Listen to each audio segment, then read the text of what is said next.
Hello friends. मैं doctor Sajid Ansari,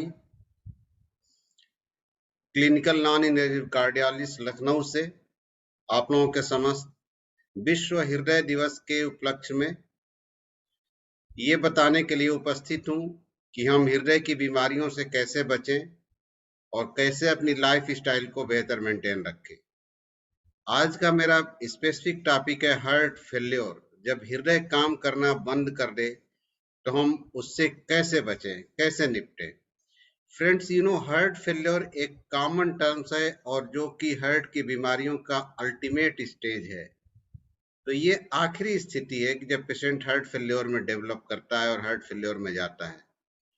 हमें सोचना ये है कि हम उसकी एबीसीडी जो होती है, जो एथेरोस्क्लेरोटिक कार्डियोवैस्कुलर डिजीजेज होती हैं, जिसकी वजह से हृदय की समस्याएं उत्पन्न होती हैं, जिसकी वजह से धमनियों में नैरोइंग होती है, कोरोनरी एथेरोस्क्लेरोसिस होने लगती है, जो हमारे रिस्क फैक्टर है, ब्लड प्रेशर है, शुगर है, उसको हम पहले ठीक रखें। अगर जो हम रिस्क फैक्टर को मिनिमाइज करते जाएंगे तो हम टर्मिनल इवेंट्स जो है, जो कि हार्ट फेल्योर की बात कही जा रही है, उसको हम मिनिमाइज करेंगे, मॉर्बिडिटी और मॉर्टेलिटी को कम करेंगे।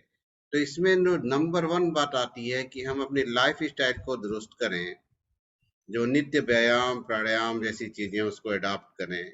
अपने खान पान में जो है स्पेसिफिक जंक फूड और वेस्टर्न लाइफ स्टाइल और वेस्टर्न फूड, इसको अवॉइड करें। और जो हृदय से संबंधित और रिस्क फैक्टर हैं, जैसे शुगर का होना, अगर किसी पेशेंट को शुगर है तो उसका बड़ा सिंपल अर्थमेटिक्स है कि अगर हम शुगर को कंट्रोल नहीं करेंगे तो बढ़ा हुआ शुगर पूरे शरीर में दौड़ रहा है। इसका मतलब कि जहां पे भी जा रहा है वो उसको डैमेज कर रहा है। स्पेशली जो हम वैस्कुलर ट्री की बात करते हैं और वैस्कुलर एजिंग की बात करते हैं, वही शुगर बढ़ा हुआ पूरे शरीर में दौड़ रहा है। तो जहां भी जा रहा है वहां पे आर्टरी में नर्विंग कर रहा है, एथेरोस्क्लेरोटिक प्रोसेस को एस्केलेट कर रहा है। यही बात ब्लड प्रेशर के साथ भी होती है कि प्रेशर बढ़ा हुआ है तो वही बढ़ा हुआ प्रेशर पूरे बॉडी पे ट्रांसमिट होता है। तो मरीज की भाषा में ये है कि हम इसको मिनिमाइज करें और इस रिस्क फैक्टर को कम करें। वैसे टेक्निकली जो हार्ट फेल्योर को देखा जाए तो हार्ट फेल्योर कई तरीके से डिफाइन किया जाता है, जिसमें कि हार्ट फेल्योर तो प्रिजर्व इजेक्शन फ्रैक्शन कहते हैं, जिसमें कि पंपिंग तो ठीक रहती है लेकिन जो फीलिंग प्रेशर होता है वो बढ़ जाता है, जिसके बहुत कॉमन वजह ब्लड प्रेशर का होना, शुगर का होना, ओबेसिटी, ऑब्स्ट्रक्टिव स्लीप एपनिया वगैरह है। जो दूसरा कॉमन हार्ट फेल्योर की वजह जो हेफरेफ कहते हैं, रिड्यूस इजेक्शन फ्रैक्शन, जिसमें हार्ट की पंपिंग कैपेसिटी कम हो जाती है। तो पंपिंग कैपेसिटी कम होने की वजह बस एक हृदय की ऑब्स्ट्रक्टिव सीएडी जिसको कहते हैं, जिसमें नसें पतली होने लगती है, बस वही नहीं होती है। उसके साथ नॉन ऑब्स्ट्रक्टिव कॉजेज भी होते हैं, जैसे किसी का शुगर अनकंट्रोल रहता रहे तो फिर धीरे धीरे हृदय की मांसपेशियां कमजोर होने लगती हैं और पंपिंग कैपेसिटी कम होने लगती है। जब उस पेशेंट की एंजियोग्राफी करके देखते हैं तो देखते हैं कि उसकी नसें तो ठीक है, एपिकार्डियल कोरोनरी आर्टरी मेजर तो ठीक है, लेकिन फिर भी पंपिंग कम हो रही है, तो patient is going land up towards the heart failure.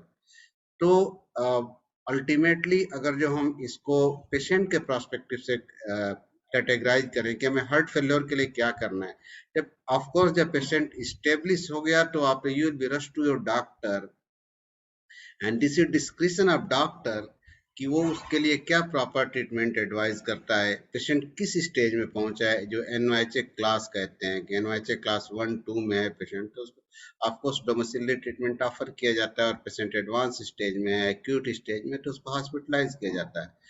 तो मेरा संदेश ये है विश्व हृदय दिवस के उपलक्ष्य में कि हार्ट फेल्योर जैसी समस्या से बचने के लिए ये जरूरी है कि जो हार्ट फेल्योर होने के जो रिस्क फैक्टर हैं, बड़ी साधारण एक रिस्क फैक्टर है एनीमिया, खून का कम होना, जिसकी वजह से हाइपरडायनामिक सर्कुलेशन होने लगती है, पेशेंट को सांस फूलती है, पेशेंट को पीडल एडिमा होता है, और जिसको कि हाइपरडायनामिक सर्कुलेशन टेक्निकल टर्म में कहा जाता है। तो बेसिक क्लिनिकल साइन को ध्यान में रखते हुए उसको इवेलुएट किया जाए, पेशेंट के रिस्क फैक्टर को मिनिमाइज किया जाए। ये हम डॉक्टर्स के लिए मैसेज है और मरीजों के लिए ये मैसेज है, आम जनता के लिए मैसेज है कि आप अपनी दिनचर्या को वैसे अडॉप्ट करें कि जो हृदय और हृदय से संबंधित बीमारियां, शुगर और ब्लड प्रेशर है, वो समस्याएं आपके सामने आए ही ना। अगर जो आए तो प्रॉपर लाइफ स्टाइल मेंटेन करके, you know the treatment crux for all this diseases, cardiovascular diseases, life style modification, that is on top of treatment. उसको हम नहीं भूल सकते। बस वही काफी नहीं है। किसी की डिजीज एडवांस हो जाएगी तो लाइफ स्टाइल से काम नहीं चलना है। ऑफ कोर्स उसको फार्माकोलॉजिकल ट्रीटमेंट ऑफर किया जाएगा या इंटरवेंशन की जरूरत होगी तो वो किया जाएगा। तो जो क्रक्स ऑफ ट्रीटमेंट है, जो बेस ऑफ पिरामिड है, वो लाइफ स्टाइल मॉडिफिकेशन है। उस पर हमें ध्यान देना है। हम लोग को स्वस्थ रहना है, सुरक्षित रहना है। और हम इन्हीं शब्दों के साथ हम ये उम्मीद करते हैं कि इस विश्व हृदय दिवस पे हम ये कामना करें कि हमारी पूरी समाज स्वस्थ रहे, सुखी रहे। Thank you.